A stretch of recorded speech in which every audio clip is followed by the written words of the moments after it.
Pernahkah kalian mendengar kisah pernikahan yang bukan antara dua insan yang hidup? Biasanya, pernikahan adalah momen bahagia, penuh sukacita. Tapi bagaimana jika pengantin yang dinikahi ternyata sudah lama meninggal? Bagaimana bisa seseorang menikahi arwah? Dan apa alasan di balik pernikahan misterius ini? Kisah ini nyata terjadi di sebuah desa terpencil di Indonesia. Simak hingga akhir dan jangan lupa bersolawat serta tinggalkan like jika cerita ini bermanfaat. Di desa kecil bernama Kampung Sumberjati, terdapat satu keluarga terpandang, keluarga Pak Kasan. Mereka memiliki seorang putri bernama Siti, gadis berparas ayu dengan budi pekerti yang luhur. Semua orang di desa mengenalnya sebagai anak yang baik, sopan, dan selalu patuh pada kedua orang tuanya. Namun ada satu hal yang membuat Siti berbeda dari gadis-gadis lain di desanya. Ia sudah dijodohkan sejak lahir. Hal itu sebenarnya bukanlah hal aneh di desa, karena tradisi perjodohan masih sering terjadi. Tapi yang membuatnya ganjil adalah fakta bahwa calon suaminya, Dharma, sudah meninggal 10 tahun yang lalu. Saat Siti mulai beranjak dewasa, ia sering bertanya kepada ibunya, "Bu, kenapa aku harus menikah dengan seseorang yang sudah tidak ada?" Ibunya hanya mengelus kepalanya dan berkata dengan suara bergetar, "Nak, ini bukan soal biasa. Ini janji yang telah dibuat oleh keluargamu.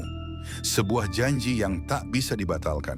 Mendengar itu, hati Siti diliputi kebingungan dan ketakutan. Apa sebenarnya yang terjadi? Kenapa janji itu begitu sakral hingga harus tetap ditepati, meskipun mempelai laki-lakinya sudah tidak ada? Malam demi malam, Siti mulai mengalami kejadian aneh. Suatu malam ia terbangun dari tidurnya karena merasakan hembusan angin dingin menyelimuti tubuhnya. Padahal jendela kamarnya tertutup rapat. Saat ia menoleh ke arah cermin di kamarnya, ia melihat sesuatu yang membuatnya merinding sekujur tubuh. Di belakangnya ada bayangan seorang pria berdiri diam menatapnya. Jantungnya berdegup kencang. Ia mencoba berbalik, tapi saat itu juga bayangan itu menghilang. Apa yang sebenarnya terjadi? Bisiknya sambil memeluk tubuhnya yang mulai menggigil. Namun keanehan itu tak berhenti di situ. Setiap malam, ia mendengar suara bisikan lembut di telinganya. "Siti, jangan takut. Aku menunggumu." Siti merasa semakin takut, tapi keluarganya tetap bersikeras bahwa pernikahan harus dilakukan. "Ini bukan pernikahan biasa," kata sang ayah dengan tegas. "Ini menyangkut keselamatan keluarga kita." Hati Siti semakin gelisah. Kenapa keluarganya terus memaksanya menikahi seseorang yang sudah mati? Hari pernikahan pun tiba, namun ada sesuatu yang sangat tidak wajar dengan pernikahan ini. Tidak ada calon pengantin pria, hanya Siti yang duduk seorang diri di pelaminan, sementara kursi di sebelahnya dibiarkan kosong. Para tamu tampak gelisah, mereka berbisik satu sama lain, tapi tak ada yang berani mempertanyakan apa yang sebenarnya terjadi. Saat ijab kabul berlangsung, tiba-tiba angin berhembus sangat kencang, membuat kain-kain dekorasi melayang-layang di udara. Langit yang tadinya cerah berubah mendung dan kelam seketika. Para saksi terdiam. Suara burung hantu terdengar sayup-sayup dari kejauhan. Ketika penghulu mengucapkan akad, tiba-tiba terdengar suara laki-laki menjawab dengan lantang, "Saya terima nikahnya."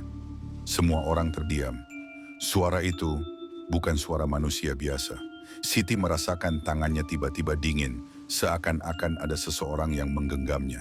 Namun saat ia melihat ke samping, tidak ada siapapun di sana. Malam itu, Siti dibawa ke kamar pengantin.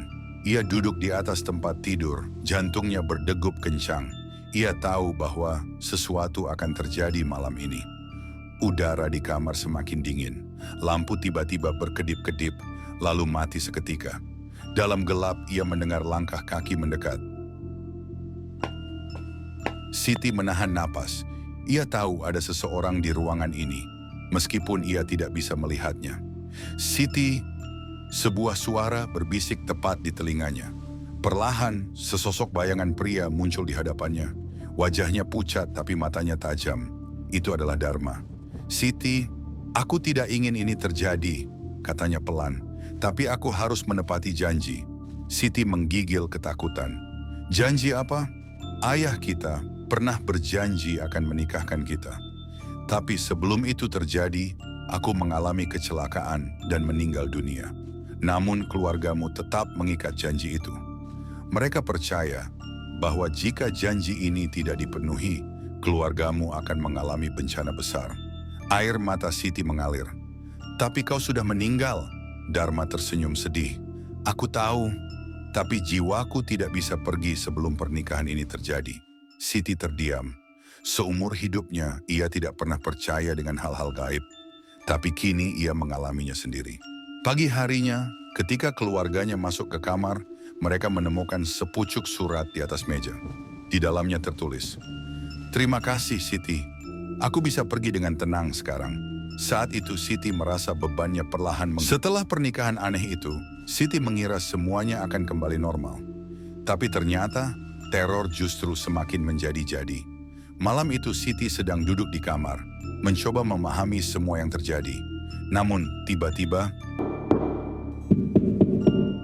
terdengar suara ketukan di jendela. Jantung Siti berdegup kencang. Siapa yang mengetuk jendelanya di tengah malam? Rumahnya cukup jauh dari rumah warga lain dan tidak mungkin ada orang yang lewat di jam segini. Dengan tangan gemetar, Siti berjalan perlahan ke jendela dan membuka tirai. Tidak ada siapa-siapa. Namun tepat saat ia berbalik, "Siti!" Suara itu terdengar tepat di belakangnya. Siti menoleh dengan cepat dan melihat bayangan hitam berdiri di sudut kamar. Seketika udara di ruangan itu menjadi dingin menggigit. Siti jatuh terduduk. Keringat dingin membasahi wajahnya. Ia ingin berteriak, tapi suara itu tercekat di tenggorokannya. Bayangan itu mulai mendekat, dan saat cahaya bulan menyinari wajahnya, Siti terperanjat. Itu adalah Dharma. Namun wajahnya jauh lebih menyeramkan dari sebelumnya. Matanya kosong, kulitnya membiru, dan bibirnya kaku seperti mayat. "Aku belum pergi, Siti." Setelah kejadian malam itu, Siti menjadi semakin ketakutan. Ia berusaha menceritakan semuanya kepada ibunya, tapi sang ibu justru hanya berkata, "Ini bagian dari pernikahanmu, Siti. Jangan menolak kehadirannya." Mendengar itu, Siti semakin bingung.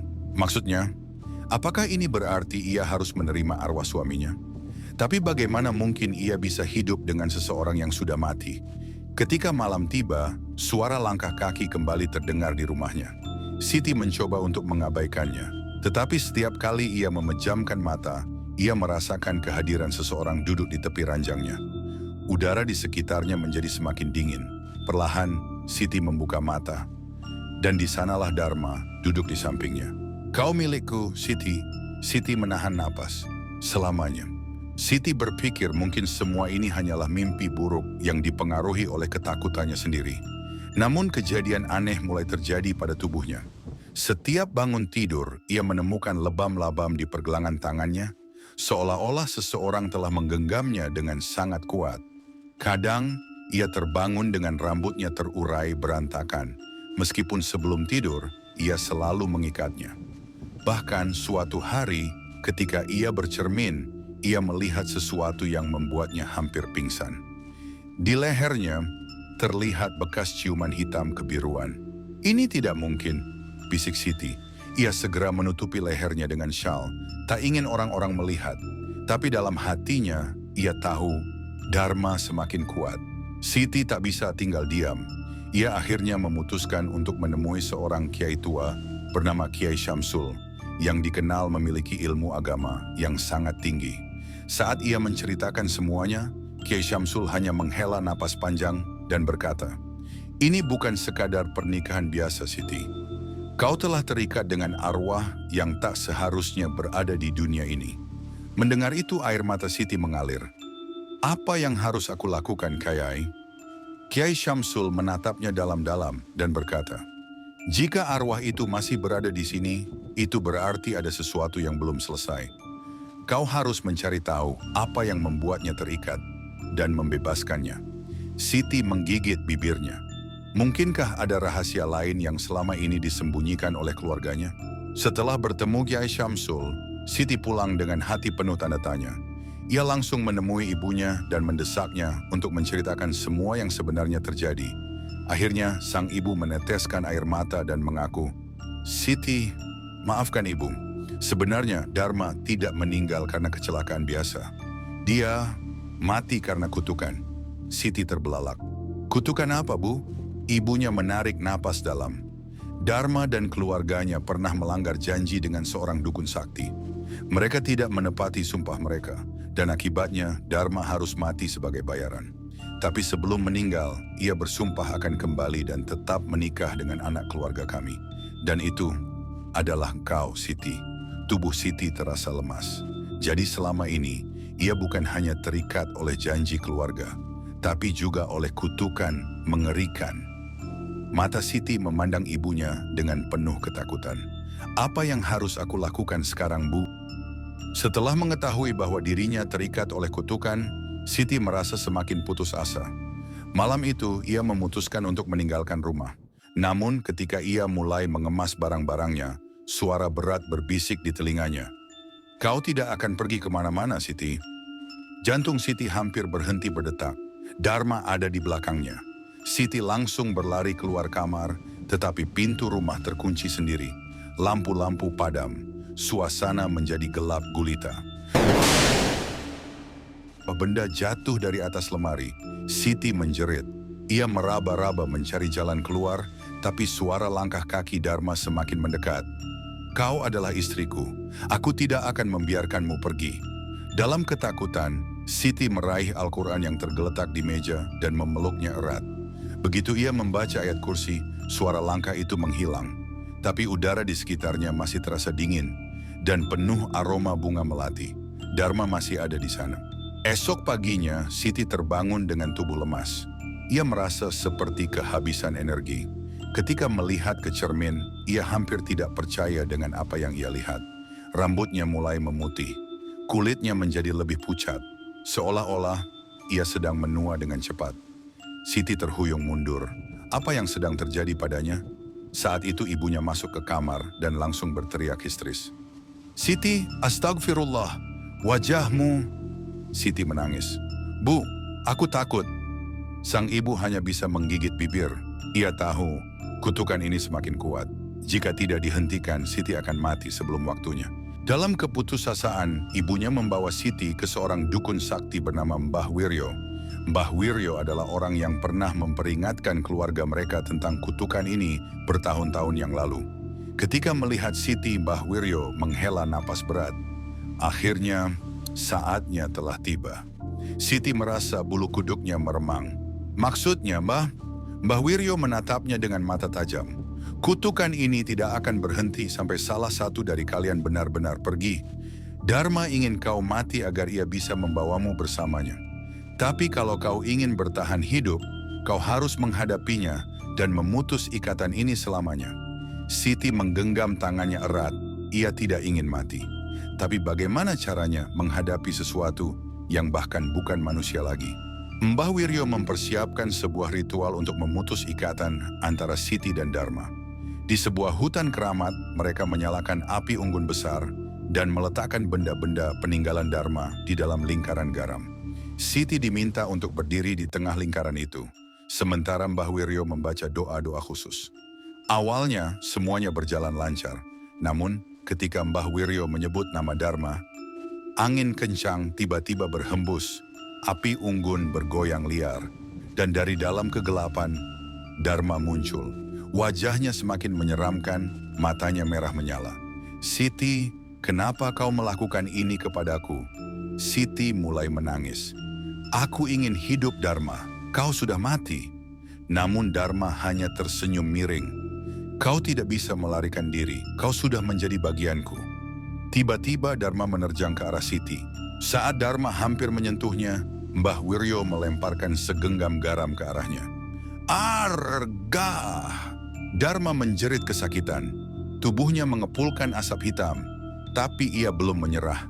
Ia mengerahkan seluruh kekuatannya untuk menarik Siti keluar dari lingkaran garam. Siti merasakan tangannya mulai dingin, kekuatannya menghilang. Namun tiba-tiba, dari kejauhan terdengar suara azan. Seketika, tubuh Dharma membeku. Ia mundur, wajahnya menunjukkan ketakutan yang luar biasa. Tidak, tapi sudah terlambat. Tubuhnya mulai hancur perlahan. Suaranya yang menyeramkan berubah menjadi tangisan penuh kepedihan. Siti, aku mencintaimu. Dan dalam hitungan detik, Dharma lenyap. Ritual berhasil. Kutukan telah berakhir. Siti jatuh terduduk, menangis lega. Ia selamat.